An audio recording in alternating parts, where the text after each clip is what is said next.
नबी होशेया का ग्रंथ अध्याय 6 पद संख्या 1 से 6 तक। आओ हम प्रभु के पास लौटें। उसने हमको घायल किया, वही हमें चंगा करेगा। उसने हमको मारा है, वही हमारे घाव पर पट्टी बांधेगा। वह हमें 2 दिन बाद जिलाएगा, तीसरे दिन वह हमें उठाएगा और हम उसके सामने जीवित रहेंगे।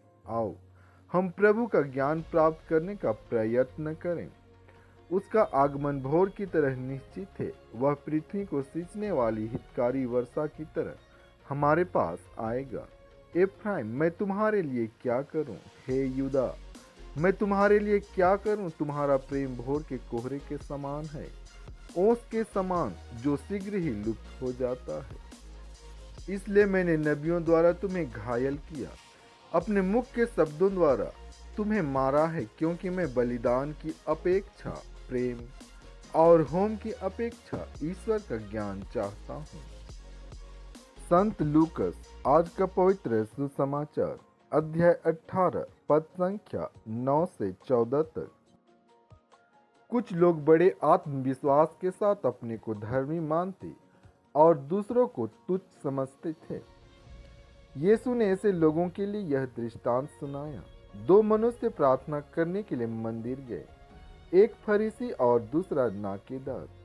फरीसी तन कर खड़ा हो गया और मन ही मन इस प्रकार प्रार्थना करने लगा, हे ईश्वर, मैं तुझे धन्यवाद देता हूँ कि मैं दूसरे लोगों की तरह लोभी, अन्यायी, व्यभिचारी नहीं हूँ और न इस नाकेदार की तरह ही। मैं सप्ताह में 2 बार उपवास करता हूँ और अपनी सारी आय का दशमांश चुका देता हूँ। नाकेदार कुछ दूरी पर खड़ा रहा, उसे स्वर्ग की ओर आंख उठाने तक का साहस नहीं हो रहा था। वह अपनी छाती पीट पीट कर यह कह रहा था, हे ईश्वर, मुझ पापी पर दया कर। मैं तुमसे कहता हूँ, वह नहीं बल्कि यही पाप मुक्त होकर अपने घर गया, क्योंकि जो अपने को बड़ा मानता है वह छोटा बनाया जाएगा, परंतु जो अपने को छोटा मानता है वह बड़ा बनाया जाएगा। प्रभु के इन वचनों के द्वारा आपको भरपूर आशीष मिले। आमीन।